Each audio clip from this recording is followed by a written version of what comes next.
आज स्कूल से आने के बाद न जाने क्यों उसे सूने मकान और बंद कमरे में घुटन हो रही थी। मम्मी पापा रोजाना की तरह अपने अपने काम पर गए हुए थे। उसने इस घुटन से उबरने के साथ ही बगल वाले बंगले का जायजा लेने की दृष्टि से बालकनी का दरवाजा खोल दिया।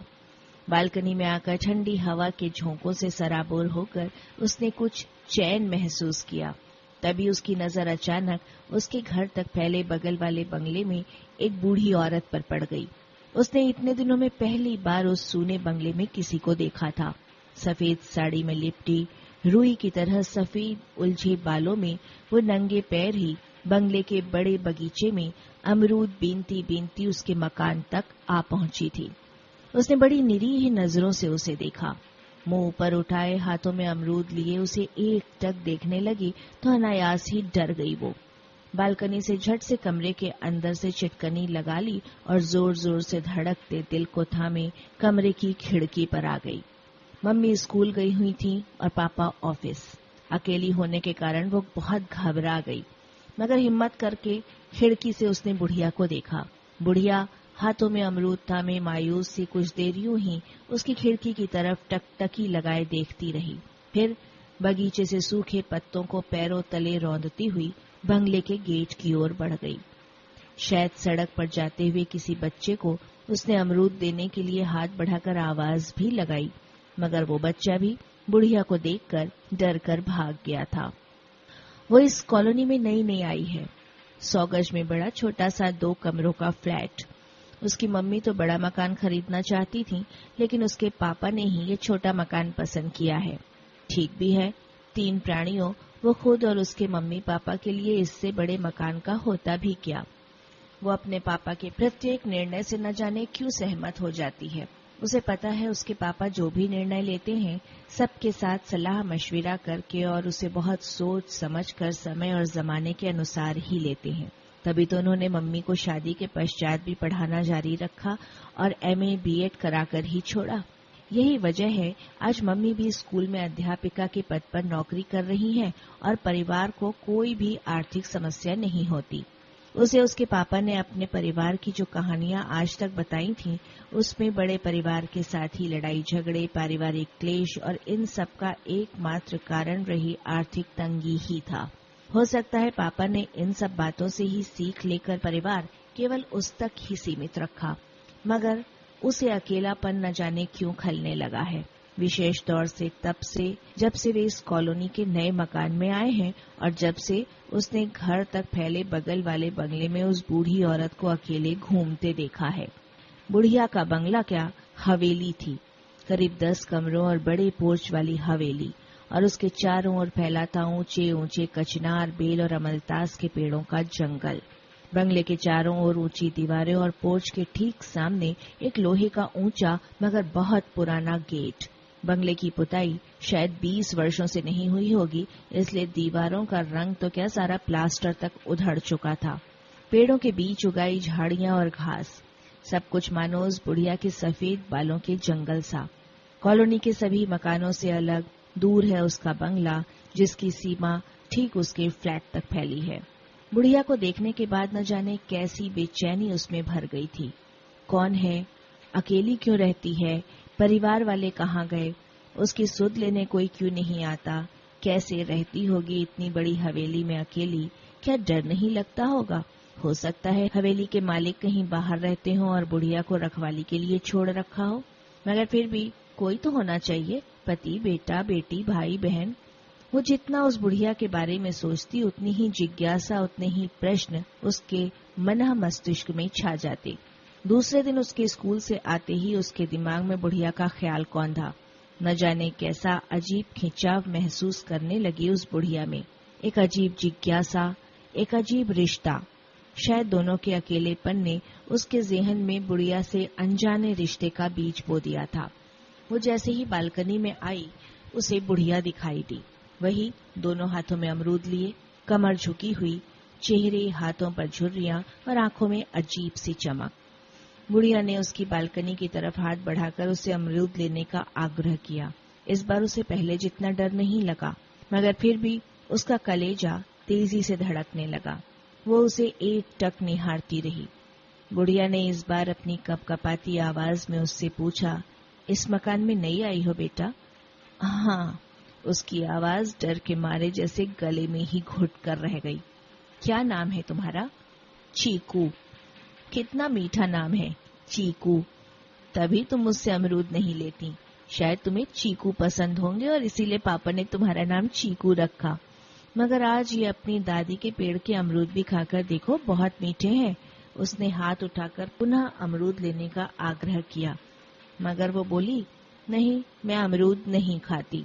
अच्छा, कोई बात नहीं, मगर बेटी तुम तो मेरी नई पड़ोसन हो, मेरे घर तो आ सकती हो, मेरे घर तो आ सकती हो। हाँ, आऊंगी, कहकर उसने कमरे में आकर दरवाजा बंद कर लिया। फिर दिल नहीं माना तो कमरे की खिड़की से आकर झांका। बुढ़िया उदास मन और बोझिल कदमों से पोर्च की तरफ बढ़ रही थी। उसने बुढ़िया के साथ ऐसा बेरुखा व्यवहार क्यों किया, ये वो भी नहीं जानती, मगर मन ही मन दुखी हो वो बुढ़िया को बंगले में प्रविष्ट होते देखती रही। इस बार स्वयं के व्यवहार और बुढ़िया के अकेलेपन पर उसकी आंखों में आंसू भर आए। रात भर उसका दिमाग बुढ़िया के ख्यालों में खोया रहा। सोचती रही कि क्यों न मम्मी पापा को बता दे, अपने मकान के बगल वाले बंगले की बुढ़िया मुझे अमरूद देती है, मुझे घर बुलाती है और वो खुद भी उसके घर जाकर उसके बारे में सब कुछ जानना चाहती है। आखिर वो भी तो घर में अकेले बोर हो जाती है। मगर उसे पता है कि उसकी इजाजत उसके मम्मी पापा उसे कभी नहीं देंगे। वो मन मारकर ये निर्णय कर सो गई कि अब वो बालकनी में नहीं जाएगी, और यही सोचकर वो करीब 1 हफ्ते तक बालकनी में नहीं गई। मगर दिल से मजबूर वो अपने कमरे की खिड़की से बुढ़िया की गतिविधियों पर नजर रखती रही। जब स्कूल से आकर वो कमरे की खिड़की में बैठती तो पाती बुढ़िया रोज अपने घर से निकलकर उसके मकान तक आकर बालकनी में बड़ी आस से झांकती और उसे न पाकर उदास बोझिल कदमों से वापस लौट जाती। और एक दिन उसका दरवाजा खड़का। इत्तेफाक से उस दिन उसके मम्मी पापा भी घर पर ही थे। मम्मी ने दरवाजा खोला तो उसके कानों में बुढ़िया की आवाज पड़ी, चीकू है घर में? उसकी मम्मी ने उस बुढ़िया को न जाने क्या समझा और बेखबर होकर कह दिया, नहीं, वो अपनी सहेली के यहाँ गई है। अच्छा, कई दिनों से उसे बालकनी में नहीं देखा तो मैंने सोचा कहीं उसकी तबीयत खराब तो नहीं। मैं इसी पास वाले बंगले में रहती हूँ। उसके लिए मैंने अपने हाथों से लड्डू बनाए थे, ये उसे दे देना। कहना दादी आई थी उससे मिलने। उसकी मम्मी ने न चाहते हुए भी लड्डू ले लिए और अच्छा कहकर दरवाजा बंद कर दिया, और वो चाहते हुए भी मम्मी से कुछ न कह सकी। मम्मी ने लड्डू रसोई के आले में रखते हुए उससे पूछा, कौन है ये बुढ़िया? तेरा नाम भी जानती है और तेरे लिए लड्डू भी लाई है। ऐसे किसी को मुंह मत लगाना और न ही किसी की दी हुई कोई चीज खाना। आजकल जमाना बड़ा खराब है, कहते हुए अपने कामों में व्यस्त हो गई थीं। दूसरे दिन स्कूल से आते ही लड्डुओं का ख्याल आया। मम्मी की बातों को दरकिनार कर उसने एक लड्डू मुंह में डाल लिया। कितना स्वाद, कितना प्यार और स्नेह था बुढ़िया के उन लड्डुओं में। और कुछ दिन बाद ही बुढ़िया ने बंगले से बाहर निकलना बंद कर दिया। वो खिड़की से बुढ़िया के निकलने का इंतजार करती, मगर वो 3-4 दिन तक बाहर दिखाई नहीं दी। दिन उगता और ढल जाता। एक खालीपन उसे अंदर ही अंदर कचोटने लगा, और एक दिन स्कूल से आने के बाद उसने बुढ़िया के यहाँ जाने का फैसला कर ही लिया। बंगले के बड़े गेट को धीरे से खोलकर वो अंदर दाखिल हो गई। तमाम झाड़ियों पेड़ों को पार कर वो पोर्च से अंदर बरामदे और फिर कमरे की ओर बढ़ी। उसने देखा बुढ़िया एक पलंग पर दरवाजे की तरफ करवट लिए लेटी थी। उसे देखते ही बुढ़िया की आंखों से आंसू ढलक पड़े। कांपती आवाज में बोल पड़ी, मुझे पता था तुम जरूर आओगी, इसीलिए मैंने दरवाजा खुला रखा था। 3-4 दिनों से मुझे बुखार आ रहा है, सो बाहर ही नहीं निकल पाई। बुढ़िया कहती जा रही थी और वो उसके पलंग पर पैरों के पास बैठी रोती जा रही थी। न जाने कौन सा रिश्ता उसे रुला रहा था। बुढ़िया का ध्यान उसकी ओर गया तो वो बोली, अरे पगली, रो क्यों रही है? मैं मर थोड़े ही गई हूँ। बुखार हुआ है, थोड़े ही दिनों में उतर जाएगा। मगर दादी, तुम अकेली क्यों रहती हो? क्या परिवार में तुम्हारे कोई नहीं? कैसे पकाती हो, कैसे खाती हो, हारी बीमारी में कैसे अपने आप को संभालती हो? ये सोच सोच कर मैं मरी जा रही हूँ। क्या तुम्हें देखने वाला इस दुनिया में कोई नहीं? उसने सुबकते हुए कहा। बुढ़िया एक पल को खामोश बंगले की ऊंची छत को घूरती रही, फिर उसने कहना शुरू किया, सब कोई है सिवाय उनके। वो तो भरा पूरा परिवार देखकर फूले नहीं समाते थे। 6 बच्चे थे इस घर में। किलकारियों से सारी हवेली गूंजा करती थी।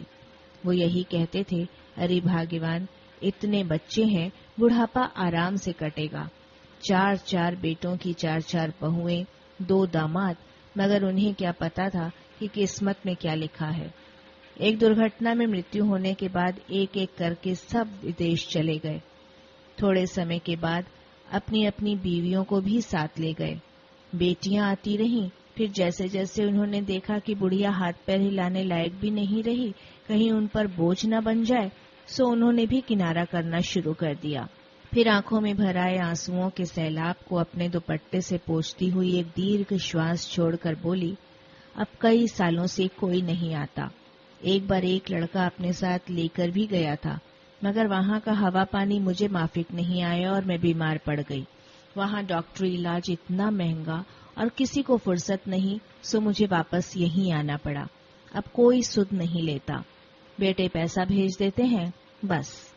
बेटा दुनिया में अकेली आई थी, अकेली ही चली जाऊंगी। इतने बड़े परिवार में जान खपाई, मगर कौन किसका दुख बांटता है। अकेलेपन के कारण तुझे देखा तो बड़ा अच्छा लगा। न जाने क्या बात है तुझमें जो तेरी तरफ खींचती चली गई, वरना अब मेरा इस दुनिया में कौन। कहते कहते बुढ़िया की आंखें दुख और बुखार से पथरा सी गईं। उसने उनके आंसुओं को पोंछते हुए कहा, दादी, तुम अकेली नहीं हो, मैं हूँ। मैं आऊंगी तुम्हारे पास रोज। कहते हुए बिना कुछ कहे अपने आंसुओं पर नियंत्रण पाने की नाकामयाब कोशिश करती हुई वो बंगले से निकल गई। आज उसे अपने अकेलेपन का कोई दुख नहीं था। शायद उसके पापा ने सही निर्णय लेकर ही इस पृथ्वी पर ज्यादा औलादों का बोझ नहीं लादा।